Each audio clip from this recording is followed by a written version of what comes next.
नहीं सत्संग, भजन नहीं हरि को, श्रवण न राम कथा अनुरागी, कानों से भगवत चर्चा नहीं सुहाती।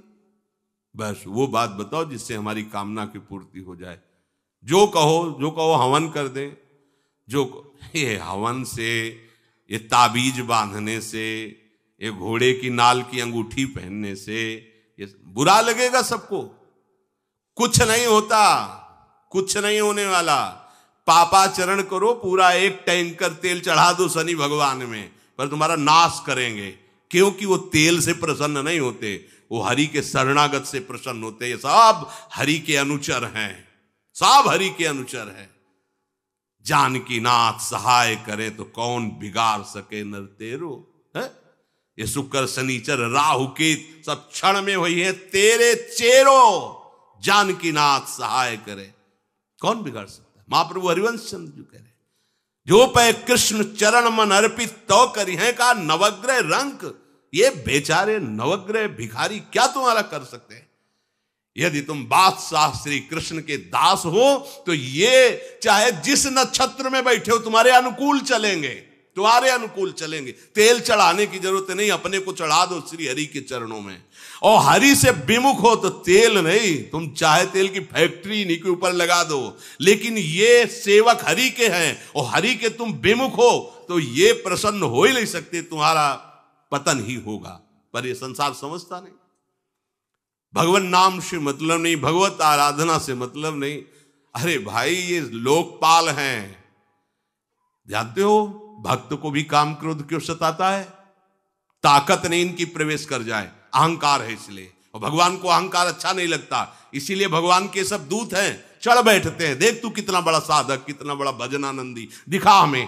अब फेल तो मैं भगवान की शरण, तो हो ना भगवान की शरण। और भगवान की शरण में हो जाए तो यही महासुख प्रदान करने लगते हैं, और कोई नहीं, इन्हीं के लड़का बच्चा है। द्वारिकाधीश के पुत्र रूप में कौन प्रकट हो रहा है? भगवान कामदेव, जो प्रद्युम्न अवतार है, साक्षात कामदेव हैं। कामदेव साक्षात आ रहे हैं। हम प्रभु से विमुख हो, कोई हमारा सहयोग कर सकेगा? कोई नहीं कर सकता। और अगर करने गया तो वो भी उल्टा टंग जाएगा। ये भी बात समझ लो। भगवान देख लो, हम आपको उदाहरण बता रहे कि तो कैसे काशी नरेश, पौंड्रक, ये सब मिलकर भगवान के विरोध में हुए। भगवान ने सुदर्शन चक्र को छोड़ा, काशी नरेश पौंड्रक सबका उद्धार किया। और काशी नरेश का पुत्र था सुदक्षिण, उसने विचार किया कि ये तो बहुत बड़े अपमान की बात है। भगवान शंकर की नगरी में रहता, काशी में महामृत्युंजय है, काल के भी महाकाल हैं। पंडितों से कहा ऐसा उपाय नहीं कि हम द्वारिका को भस्म कर दें। बोले है, भगवान शिव के ऐसे ऐसे मंत्र हैं कि वो तो विनाशकारी भी तो है ना, वो बहुत सुंदर भी है। कर्पूर गौरम करुणावतारम संसार सारम, करुणा के स्वरूप है। आशुतोष नाम है। एक चुल्लू जल ऐसा कोई देवता नहीं मिलेगा जो संसार में कोई देवता नहीं खाता, वो इन पे चढ़ाए जाते हैं। अकौड़े का फूल, धतूर का फल ये कोई पता है? नहीं पता। इतने से वो प्रसन्न, इसीलिए वो आशुतोष रीझ जाए तो पूरा नगर का नगर सोने का ऐसे दे दिया, लंका उन्हीं दे दिया। और अगर दृष्टि बदल जाए तो हनुमान जी बनकर पूंछ में आग लगा को उसी लंका को नाश कर। बड़े विचित्र है। हाँ है भगवान शंकर विनाशकारी, द्वारिका को भस्म कर सकते हैं। आराधना की सुदक्षिण ने बड़े बड़े विद्वान बुलाए। काशी तो विद्वानों की नगरी, और ब्राह्मणों की विद्वता तभी सार्थक है जब प्रभु में उसका समापन हो। विद्या कौन? जो भगवान से मिला दे। अविद्या कौन? जो अहंकार माया में लगा दे। तो उन विद्वानों की ये समझ में नहीं आया कि किसके विरोध में मुझे अनुष्ठान में बैठालना है। बैठ गए, अनुष्ठान शुरू किया, तो मंत्रों में ताकत तो है ही। भयंकर कृत्या प्रकट हुई, विश्व का विनाश करने की सामर्थ्य रखने वाली। मंत्रों के द्वारा उसे प्रेरित किया, जाओ द्वारिकापुरी को ही भस्म कर दो। और ये पता नहीं था कि द्वारिकापुरी ब्रह्मा की बनाई हुई नहीं है। सारी की सारी शक्तियां ब्रह्मा की बनाई हुई चीज पर बिगाड़ सकती हैं, लेकिन चिदानंद धाम में इनका तो प्रवेश ही नहीं। अब दूर से द्वारिका में दिखाई दिया, भयंकर ज्वाला में कृत्य आ रही, लोग भागकर भगवान के पास गए, प्रभु कोई भयानक मंत्र से आविष्ट होकर कृत्य आ रही जो नष्ट करना चाहती द्वारिका। तुम्हें घबराने की जरूरत नहीं, ना बताने की जरूरत है।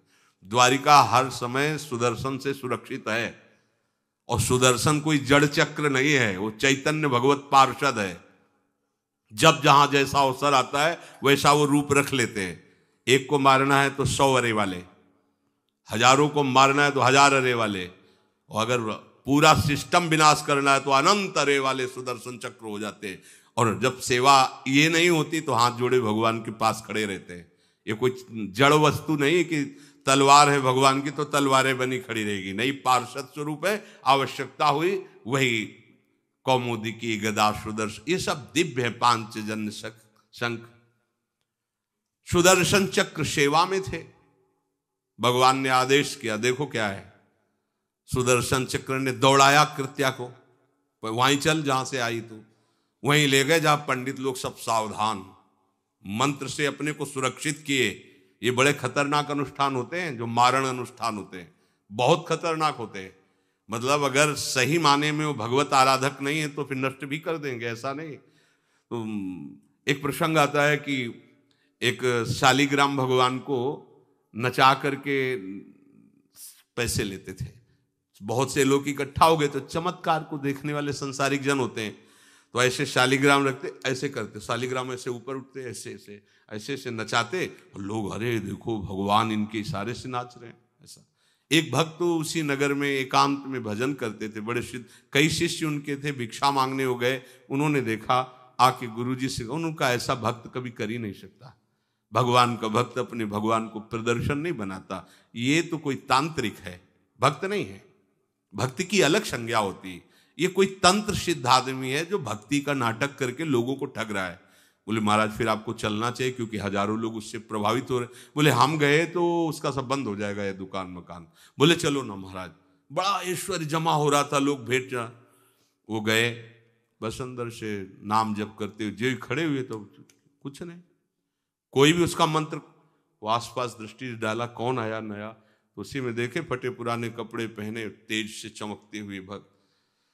तो उनका तुम चले जाओ यहां से। तो उनका नहीं, हम चले जाने के लिए नहीं आए, हम आपको बताने आए, ये नाटक मत करो, अगर सही आराधना करो इनकी तो ये लोग क्या देंगे, ये तो परम पद दे देंगे, शालिग्राम भगवान है, आप भगवान का ऐसा प्रदर्शन करते हो। अब लोगों का विरोध शुरू हुआ, क्योंकि इतने बड़े संत जब बोल रहे तो सब लोग, अब उसको बहुत बुरा लगा कि हमारी तो सारी दुकान बंद हो गई। अब एकांत में जाकर उसने मूठ का प्रयोग किया, ये मारण होता है मंत्रों से, एक खप्पर में आग जैसी जलती है, उसमें अभिषिक्त करके भेजा जाता है, और जिसके पास भेज दिया गया वो उल्टी में खून, शौच में खून, 2-4 जितना समय रखा गया उसके अनुसार मर जाएगा वो। पर ये साधारण लोगों के, भजनानंदियों के ऊपर नहीं, भजन वाले मत डरे। साप ताप रोग शोक, किसी का श्राप भी आपको छू नहीं सकता, कोई ताप, कोई दोष, कोई रोग, कोई मारण, कोई मूठ, किसी की सामर्थ्य नहीं। राधा राधा राधा, जिनके चरणों में सुदर्शन चक्र बसता है वो है किशोरी जी, जो लाल जो हाथ में रखते हैं ना, श्री जी के चरण चिन्हों में सुदर्शन चक्र है। वो मूठ गई महात्मा की कुटिया के सामने, और बस जैसे मक्खियां भिनभिनाती ऐसी आवाज आई, बस वैसे नाच रही थी बाहर। तो वो डेहरी के पास आए और उनका, हमारे दृष्टि में भगवान की सिवा कोई नहीं, आप में भी भगवत शक्ति है, क्या आप ये नहीं समझते हैं कि निरपराध के लिए मारण किया गया है? हमारे में सामर्थ्य है, हम आपको अभी नष्ट कर सकते हैं। अरे भगवान के नाम में आप जाओ और उनको दंड दो। कोई मंत्र नहीं पड़े थे, मूठ वापस हुई और मुंह से खून, शौच से उन्हीं के त्राहिमाम मच गया। फिर उनको लगा कि मुझे जाना चाहिए उसकी रक्षा के लिए, गए, भगवान नाम स्पर्श करते हुए ऐसे माथे पे हाथ, सब शांत हो गया। बोले अब अवसर हम दे रहे हैं, अब नाम जप कर लो, नाटक बंद करो। उस चरणों में गिरा, उसी दिन शिष्य बन गया। तो सुदर्शन चक्र ने कृत्या को नष्ट नहीं किया वहां द्वारिका में, दौड़ाया। जब काशी पहुंची, काशी भगवान विश्वनाथ जी के त्रिशूल में बसी हुई है और शिव की दृष्टि से सुरक्षित है।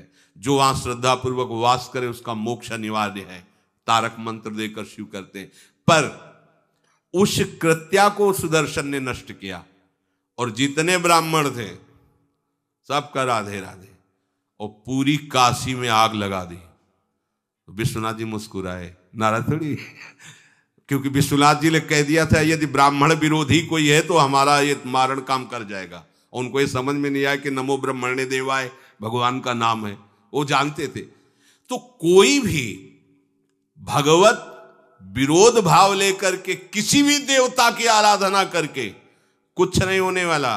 किसी भी देवता, एक तांत्रिक बहुत वो संतों को परेशान करता था, धर्म सम्राट स्वामी श्री करपात्री जी महाराज, ये बहुत पुरानी बात नहीं है। उन्होंने संतों ने आगे बताया कि बहुत अपमान कर देता है।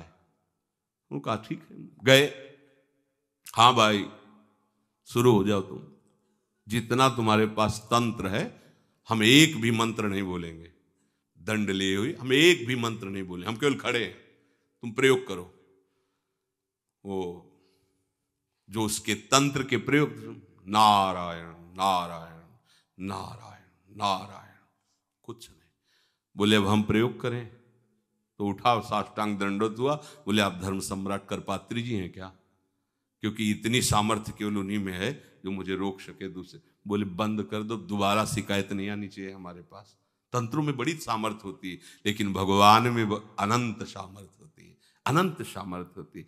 इसलिए हमें कभी भी प्रभु से विमुख होकर कोई भी देवता बचा लेगा ऐसा सोचना भी नहीं कि हम किसी की आराधना करके, ऐसा नहीं, वही आपको नष्ट कर देगा।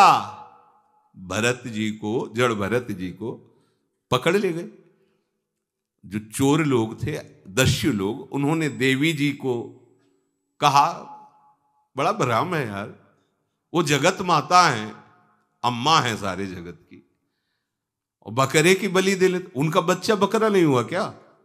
जब जगन माता है, जगदम्बा है, जगद अम्बा है वो, तो क्या ये छोटे छोटे जीवों को जो बलि देते हैं, क्या उनको ये पता नहीं कि ये उनकी अम्मा है? उनके सामने काट रहे हो, मां तो मुझसे प्रसन्न होगी। काट लो, अभी अवसर आएगा तब तुम्हें पता चलेगा। अब वो जो पकड़ के लाया गया था मनुष्य बलि के लिए, तो वो दस्युराज, एक बाजार सी लगी थी, उत्सव मनाया गया, उसे कहा गया था जो मनावे सो खाओ। तो जहां जाता अच्छे अच्छे पदार्थ खाता। तो दुकान वाले ने खा ले, थोड़ी देर बाद गड़ासा चले गए। बोले क्यों? तो बोले तुम्हें पता नहीं क्या? बोले नहीं। बोले बलि के लिए लाए गए हो। अब तो जलेबी मुंह की मुंह में रह गई कि इसके बाद गड़ासा चले।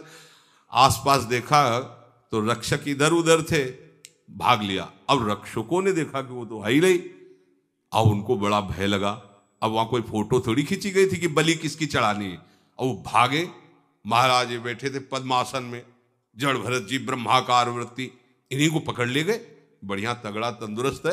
और दस्युराज ने कहा बलि का जो वो लाया गया, हाँ महाराज, अष्ट देख के प्रसन्न हो गया। तेजो में हष्ट पुष्ट ब्रह्माकार वृत्ति इनकी। बोले स्नान करवाओ। सालों से स्नान नहीं हुआ तो को उपटन लगा के स्नान कराया। खीर पुआ रबड़ी रसगुल्ला सामने भोग लगाओ, दबा के खूब खीर पूरी रबड़ी पाई। अब वो तो भगवान के प्रेमी भक्त है, ब्रह्माकार स्वरूप है, अपने स्वरूप में स्थित है। इसके बाद तिलक लगाया। बोले गर्दन झुका।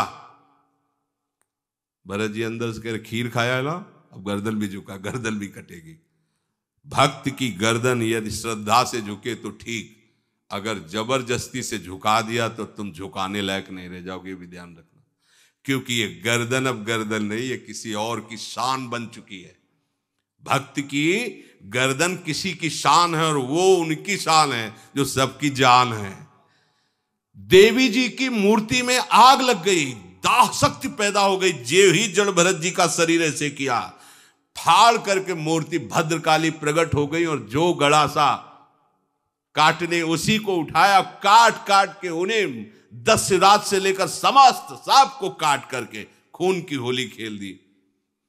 भरत जी ने देखा जब कोई काटने वाला नहीं है तो बोले ठीक है अब चलो पचाने के लिए टहलते हैं, थोड़ा खीर पुआ खाया, चल दिए, कोई रोक। देवी जी से एक बार भी लिखा कि मां बड़ी कृपा है।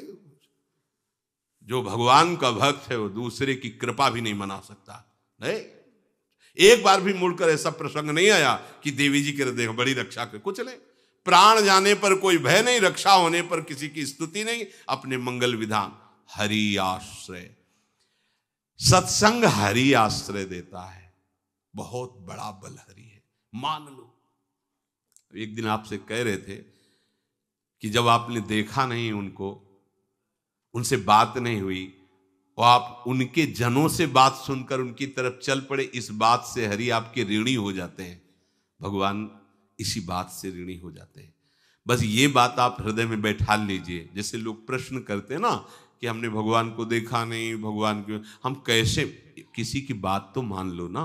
आप मान लो, वो तो आपके अंदर भी बैठे हुए हैं, वो आपको इतना प्यार देने लगेंगे, जहां कोई सहायक नहीं होगा वहां हरि आपको दिखाई देंगे। देख लेना, बिगड़ी ऐसे क्षण में बन जाती है, ऐसा लगता है गला कटा तो वो तलवार गले तक आएगी, हार बनकर सुगंधित फूल बन जाएगी, पर गले तक आने आने तक तुम्हारी निष्ठा देखी जाएगी।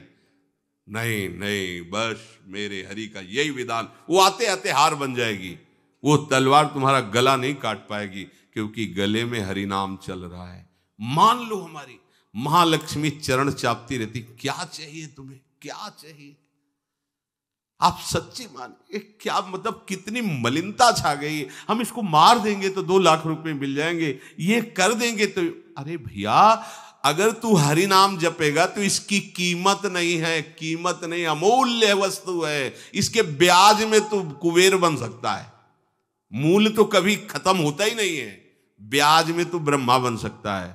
बनना तो चाहे, भक्तजन तो कहते हैं नहीं चाहिए मुझे ब्रह्मा का पद, परमेष्ठी पद, नहीं चाहिए सम्राट पद, नहीं चाहिए योग की सिद्धियां, मुझे प्रभु आपकी दास्ता चाहिए। ये बात, कितना महासुख होगा उस भक्त को जो इन बातों को कह रहा है, नहीं चाहिए मुझे मोक्ष सुख नहीं चाहिए। वो ऐसे थोड़ी कह रहा है, श्रद्धा से नहीं कह रहा, अनुभूति से कह रहा है, मुझे नहीं चाहिए ये सब, इनमें वो सुख नहीं है जो आपके चरणों के समीप रहने में सुख है। नहीं सत्संग भजन नहीं हरि को, श्रवण न राम कथा अनुरागी, सुत बीत दार भवन ममता निसि सोवत अति न कबहु मति जागी। अरे तेरी बुद्धि सो रही है, जगा दे। पुत्र में, रुपया में, स्त्री में, मकान में, इसमें सबकी ममता होती है, सबकी, जितने सृष्टि में पैदा हुए, केवल सत्संगी की नहीं होती। जो असली सत्संगी है उसकी ममता प्रभु के चरणों में होती है, क्योंकि वो जानता है सब रूपों में प्रभु ही है, ये सब पसारा प्रभु का ही है, इसलिए ममता उसकी प्रभु के चरण। एक अहमता ममता ये जग में है दुख जाई, ये जब श्री जी की ओर लगे तो होत परम। जाग जा, बिना जागे दुख दूर नहीं हो सकता। जैसे स्वप्न में हम देख रहे हैं कि समुद्र में डूब रहे हैं, अब जागृत में आसपास सैकड़ों नाव लगा दें तो बच जाएगा क्या वो, क्योंकि वो तो सो रहा है और वो स्वप्न में देख रहा है। अब हम नाना प्रकार के तैराकों को बाहर तैनात रखें तो उसको कोई सुख मिलेगा क्या, क्योंकि स्वप्न में। उसको अगर सुखी करना है तो एक ही उपाय, जगा दे। जगा दो तो ना समुद्र रह गया ना डूबना रह गया। ऐसे ही संसार में मोह से ऐसे ग्रसित जीव हैं, भाई इतना ही सुखचार है, और उसी स्वप्न में वो दुख से निवृत्त होना चाहते हैं। अब हम बाहर से उनकी कामनाओं की पूर्ति करने वाली बात करें तो क्या वो सुखी हो जाएंगे क्या? इसीलिए कोई साधु जो भगवत मार्ग का पथिक है वो कभी सपोर्ट नहीं करेगा जाओ ऐसा, वो जाओ ऐसा ही है जैसे उस स्वप्न में समुद्र में डूब रहा है, बाहर से हम जल जहाज नाव तैराक सब लगा रहे हैं, लेकिन वो नहीं सुखी होगा, क्योंकि उसके सुख का कारण तब बनेगा जब स्वप्न हटे। स्वप्न तब हटेगा जब वो जागे। जो सपने सिर काटे कोई, बिन जागे दुख दूर न होई, तो उसको जगा दो। साधुजन क्या करते हैं? जगा देते हैं उसको। जागो, कहां मोह निशा सब सो निहारा, देखे स्वपन अनेक प्रकारा, यह जग जामिन जागे जोगी। योग भगवान से जो तुमने वियोग कर रखा है, तुम जगो। जे ही जगोगे तो जे ही जाने जग जाए हेराई, जागे जथा स्वपन भ्रम जाई। कोई नहीं यहां। एक कल श्लोक, मत्तः परतरम नान्यत किंचित अस्ति धनंजय, मेरे सिवा कोई नहीं। ये कब पता चलेगा? जागने पर। तो हमें ये बहुत कुछ दिखाई दे रहा है, स्वप्न है। उमा कहूं मैं अनुभव अपना, सत हरि भजन जगत सब सपना। तो बोले तुलसीदास हरि नाम सुधा तजी, सठ हठ पियत विषय विष मांगी। अगर कहीं संतों के पास भी गए तो क्या मांग रहे हैं? हठ करके विषय विष मांग रहे हैं। वो आत्मदेव नाम के एक ब्राह्मण थे, सब कुछ समृद्धि थी, संतान थी नहीं, बड़े दुखी गृहस्थी में। हमारा कुल चलाने वाला होना चाहिए। बड़ा भ्रम बैठा हुआ है, हमारा कुल चलाने वाला नहीं, तो सब बेकार, जीवन ही बेकार हो गया। बिना गुरु के यदि शास्त्र पढ़ोगे ना तो भ्रमित हो जाओगे। स्पष्ट लिखा, पुत नाम के नरक की उसको प्राप्ति होती जिसके संतान नहीं होती। अब तो गृहस्थ में बेचारा पड़े परेशान। उन्होंने सोचा इससे अच्छा है आत्महत्या कर लें। बहुत संतों के पास जाकर के यज्ञ करके सब अपनी कामनाओं की पूर्ति चाहते, दान पुण्य दे करके। उसने भी जितना उपाय हुआ किया, नहीं हुई संतान। मरने के लिए जंगल में, उधर से एक सन्यासी जी आ रहे थे, देखा साधु तो ब्राह्मण तो थे, उठे प्रणाम किया, देखा उनको उदास क्यों हो? उनका महाराज उदास ही नहीं, मैं तो आत्महत्या करने आया हूं यहां जंगल में। अरे ये तो महापाप है, आत्महत्या तो बड़ी दुर्गति का कारण है। बोले महाराज अगर आप बचाना चाहते हो तो आप कृपा करो। क्या क्या चाहते हो? बोले हमारे पास सब कुछ है, बेटा नहीं दोगे तो हमारा जीवन बेकार। तो उन्होंने अंतर्दृष्टि से देखा और कहा 7 जन्म तक तेरे पुत्र नहीं भाग्य में तेरे लिखा है। तो उसने कहा फिर तो अभी मरते हैं, आत्महत्या करते, हम 7 जन्म की बात, हम 7 दिन नहीं जिएंगे, हमें पुत्र चाहिए। संत का दयालु। देखो जिनके पास तपस्या और भजन का धन होता है, जब भगवान अधीन है तो कुछ भी कर सकते हो, कुछ भी कर सकते हैं। प्रारब्ध मिटाना कोई बड़ी बात नहीं। प्रारब्ध जानते, कोई देवता थोड़ी है, तुम्हारा पीछे का किया हुआ कर्म है। और इधर जोर का भजन है, भजन के प्रभाव से कर्म को नष्ट करने में देर थोड़ी लगती है। ये तो अच्छे शुभ कर्म करो तो तुम्हारा प्रारब्ध बदल जाएगा। भजन का प्रयोग प्रारब्ध बदलने के लिए थोड़ी है। पर वो ऐसा हट किए तो उनका देखो, हट करने से लाभ नहीं मिलता है। उनका हमें उपदेश नहीं, हमें पुत्र चाहिए। अगर आप भगवत प्रेरित होकर यहां आए हो तो आप हमें। तो उन्होंने तपस्या के बल से फल की रचना की और कहा जाओ अपनी पत्नी को ये फल पवा दो और इससे निश्चित पुत्र होगा। बहुत प्रसन्न, अब कामना पूर्ण थी तो देख लो, प्रभाव देखो कामना का। प्रसन्न हुए आए। धुंधुली नाम था उनकी पत्नी का, नाम भी बहुत बढ़िया था, धुंधुली। वो कहा कि देखो ये फल खा लो, तुम्हारे संतान हो जाएगी। बहुत मीठी बात बोलती थी, मृदुभाषी, कपट हृदय। अलग अलग क्षेत्र होता है, हृदय कपट और मुख में मीठी बात। बहुत संभल के व्यवहार करना चाहिए ऐसे लोगों से। मधुरिया बानी मीठी, क्या मृदु भाषा। नहीं प्रीतम, आप चिंता मत करो, फल ऐसे थोड़ी खाया जाता है, नहा धो के पवित्र होके फिर। हाँ उनका ये बात, तो आप अपने काम में लगो, हम पा लेंगे ऐसा। अब आपको विश्वास है ना? बोले विश्वास तो है, इसमें क्या विश्वास, आप भी तो चाहती ना पुत्र हो। बोले हाँ। वो जो ही गए सो अपनी बहन को बुलाया और कहा सुनो, अभी तो हम 4-5 रोटी कढ़ी चावल सब पा लेते हैं, पूड़ी खीर पुआ।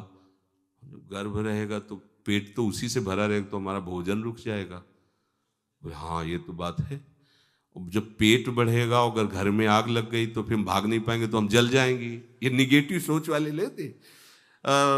और पंडित जी तो इसी बात में लगे हैं कि गर्भ रह जाए तो क्या करें, तुम्हारा हम खाएंगे तो है नहीं पक्की बात, पर करें तो क्या करें। पंडित जी को कैसे समझो, उनका देखो एक बात है, हमारे गर्भ है, हमारे कई लड़के हो चुके हो, गरीबी है ही है हमारे यहाँ, तुम कुछ पैसा दे देना और ये नाटक करना कि मैं गर्भवती हूं, बच्चा समय होने पर हम पहुंचा देंगे, हम घोषित कर देंगे हमारा बच्चा मर गया। तो पंडित जी को तुम नाटक में बताते रहना कि गर्भ है, बच्चा हो जाए, पंडित जी कह देना बच्चा हो गया है, तो बोले दूध पिलाने की समस्या आएगी, तो बोले ये तुम कह देना कि पहला पहला बच्चा है, हमारे वक्षा स्थल में दूध नहीं, हमारी बहन का था तो मर गया बच्चा, तो उनको बुला लेती तो बात बन जाएगी, बढ़िया बात हो गई। परीक्षा के लिए फल गाय को खवा दो, गाय को खवाया, ठीक समय पर गोकर्ण जी प्रकट हुए, दिव्य तेजोमय बालक, कान केवल वो गाय के, बड़े ही विद्वान और भगवत भक्त संत के द्वारा कहा था 7 जन्म तुम्हारे भाग्य में, बच्चा नहीं तो नहीं है, देखा गाय के हो गोकर्ण जी प्रकट हुए। उधर उनके जो बच्चा पैदा हुआ वैसे ही नाटक के द्वारा पहुंचा दिया गया, वैसे ही पूरा जैसा पहले पक्का हुआ। अब उसने कहा कि हमारे तो स्तनों में दूध नहीं, हम अपनी बहन को बुला लें, उनका बच्चा मर गया। हाँ हाँ हमारा बच्चा स्वस्थ होना, आप बुला लो, उसको हम धन भी देंगे, वो हमारे बच्चे की सेवा कर। अपने नाम से जोड़ करके उसका नाम रखा धुंधकारी, धुंधुली और धुंधकारी, अज्ञान का साक्षात स्वरूप। अब जैसे ही वो अवस्था बढ़ती गई तो उसके पापाचरण बढ़ना शुरू हुए, बच्चों के साथ खेलता, खेलते हुए बच्चों को उठा लेता और कुएं में डाल देता, मतलब घोर अत्याचार। गोकर्ण जी हर समय भजन साधन शास्त्र स्वाध्याय, जब और बड़ा हुआ तो माता जी को अपने डंडों से रोज पूजन करता, पिताजी को गाली लात थप्पड़, पिताजी तो रो पड़े। गोकर्ण जी से कहा कि बेटा हमारी गाय से प्रकट हुए पर भरोसा आप ही का है, बचा सकते हो, तो बोले पिताजी जाओ यहां से, भाग जाओ यहां से, एकांत जंगल में जाकर भगवान श्री हरि का भजन करो। उन्होंने 2 श्लोकों में उपदेश किया। दूसरा श्लोक ये, धर्मम भजस्व सततम त्यज लोक धर्मान, सेवन सदा साधु पुरुषं जहि काम तृष्णाम, अन्यस्य गुण दोष चिंतन मास मुक्त्वा, सेवा कथा रस मोहो नितराम पिबत्वम। हे पिताजी अब तुम लोक धर्म का त्याग करके भागवत धर्म को स्वीकार करो, एकांत में जाकर साधु महापुरुषों के संग से उनके उपदिष्ट उपदेश के अनुसार आचरण करो, प्रभु की लीला कथा सुनो, ना कोई कामना ना कोई तृष्णा, किसी के गुण दोष का वर्णन मत करना और सदैव भगवत सेवा भावना में रहना, इसी जन्म में तुम्हें भगवत प्राप्त। वो तो उधर गए, इतनी पिटाई की उसने माँ की कि माँ कुएं में गिरकर आत्महत्या कर ली। फिर तो मनमानी आचरण, कुछ वैश्याओं को रखा और चोरी करके लाया। वैश्याओं ने सोचा किसी दिन पकड़ा जाएगा ये और हम, तो उसके हाथ पैर बांध दिए चारपाई में, ला के मुख में अंगार डाल, वो मरा भयानक प्रेत। कामना ने क्या किया, सर्वनाश। किसी को हरि विमुख होकर कभी सुख मिल सकता है? आप संतों के पास जाइए, अपनी कामना रखिए। हम ये नहीं कहते कि कामना तुम त्याग पाओगे, कामना रखिए, भगवान के पास जाइए, अपनी कामना रखिए, क्योंकि आप कामना से युक्त हैं। पर छूट इतनी दे दीजिए कि जिसमें हमारा मंगल हो वो करना। जैसे नारद जी भगवान से अपनी कामना रखते हैं कि हमारा ब्याह करवा दीजिए, और बाद में एक छूट दे देते हैं कि जेहि विधि होए नाथ हित मोरा। तो हरि को अच्छा लगेगा, गुरुजनों को अच्छा लगेगा कि इस कामना से इसका कोई जीवन बाधित नहीं होगा, वो पूर्ण भी कर देंगे। और अगर लगा कि इसका पतन हो जाएगा तो आप रोते रोते भी कामना की पूर्ति नहीं करेंगे। उत्तम बात तो ये है कि कामना हरि की प्राप्ति की करो, वो सर्व सुख स्वरूप है। किसी का अन्य आश्रय अन्य बल ना लेते हुए अपने श्यामा श्याम के चरणों का आश्रय लेकर निरंतर भजन करो, तो ये अनुभव हो जाएगा कि सुख किसे कहते हैं। अभी तुम्हें परिचय ही नहीं मिला, सुख किसे कहते हैं। सुख सच्चिदानंद है, सुख एक रस है, सुख अविनाशी है। वो सुख सदैव बढ़ता रहता है, घटता कभी नहीं। एक रस होते हुए भी प्रतिक्षण वर्धमानम है, कभी कभी अंत नहीं होता इस सुख का। ऐसे अनंत सुख के लिए हमें मनुष्य जन्म मिला है। प्यारे इसे मत खोइए, हर समय राधा राधा राधा राधा राधा, और किसी को दुख मत दीजिए, कोई गंदा नशा मत कीजिए, कोई गंदे आचरण मत कीजिए, गंदा भोजन मत कीजिए जिससे अन्य जीवों को कष्ट हो, ऐसा कोई भोजन स्वीकार मत करो। इसी जन्म में आप देख लेना, इसी जन्म में आपको वो वस्तु मिल जाएगी, निहाल हो जाओ। हम किसी पक्षपात की बात नहीं करते। अगर इस छाती को बचपन से अभी तक ऐसा, तो हम कह देते कि भाई आगे कुछ भी हो, कोई भी हमारी गलती हो, हम ये मान सकते हैं, पर हमें ये पता चला कि बचपन से आज तक जलता ही रहा, कभी शांति नहीं मिली, भागता ही रहा पर कभी विश्राम नहीं मिला। पर हम ये आपको कह रहे हैं कि जैसा प्यार प्रभु वैसा अन्यत्र कहीं कभी कहीं नहीं मिला, और प्रभु के प्यार का मूर्तिमान स्वरूप हमारी प्यारी जू, निहाल कर दिया प्रभु ने प्यारी जू के चरणों का आश्रय और उनका परिचय देकर। पूछो बस, यहां वाणी मौन हो जाती है, प्यारी जू तो प्यारी जू, और हम ही नहीं, आप सब महाभाग्यशाली है। वृंदावन आए, राधा किशोरी जू के घर में आए और उनकी चर्चा सुन रहे हैं, उनके सिद्धांत सुन रहे हैं, कहीं ना कहीं आपके अंदर उनकी तरफ बढ़ने की इच्छा भी है। ये बहुत बड़ी बात है। बस इस इच्छा को, इस आशा को इतना बढ़ा लो कि कोई इच्छा न रह जाए, कोई आशा न रह जाए, हर समय निरंतर नाम